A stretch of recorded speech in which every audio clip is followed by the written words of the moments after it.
Hey guys, this looks like a fun one. This t-shirt says I'm square root of 1 plus tangent squared c, and I know it. I'm thinking there's a hidden message in here. First thing I'm noticing, it has a tangent of c in there, so that's expressed as tan c. Tan c is a trig function that's equal to sine c over cosine c. But what is sine c? What is cosine c? I think the best way to introduce these is with a right triangle.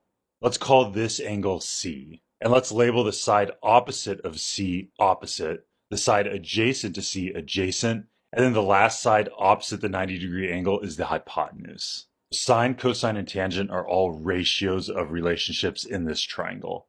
The sine of this angle C is the opposite over hypotenuse, the cosine of C is the adjacent over hypotenuse, and the tangent of C is the opposite over adjacent.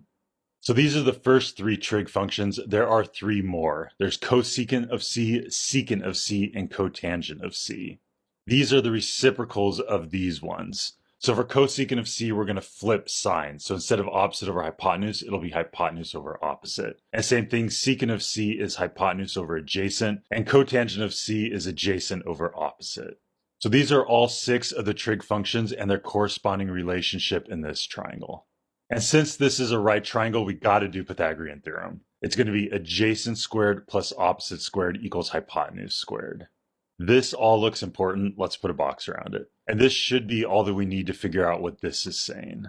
Let's focus on this tangent squared of C. This is just a special notation that means tangent C whole thing squared.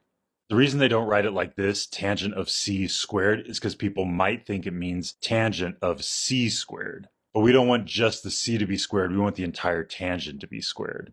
So we write it like this. And now in the place of this tangent squared c, let's plug in tangent c squared. Next, let's focus on just the tangent c. And we have notes for tangent c down here, so let's pull that up. Tangent c is equal to opposite over adjacent. So in the place of this tangent c, let's plug in opposite over adjacent. And then next, let's focus on this whole thing. If you have a fraction that's being squared, that's the same thing as squaring the top and the bottom. So we can rewrite opposite over adjacent squared as opposite squared over adjacent squared. And let's change that here. Now we're trying to add a number to a fraction. The best way to do that is to give it a common denominator. So we can change this 1 into adjacent squared over adjacent squared. And now we have 2 fractions with a common denominator. We can express that as a single fraction with that same denominator. This changed into adjacent squared plus opposite squared over adjacent squared. So this adjacent squared plus opposite squared, that looks familiar. We have that down here in our Pythagorean theorem. Let's bring it up here. Adjacent squared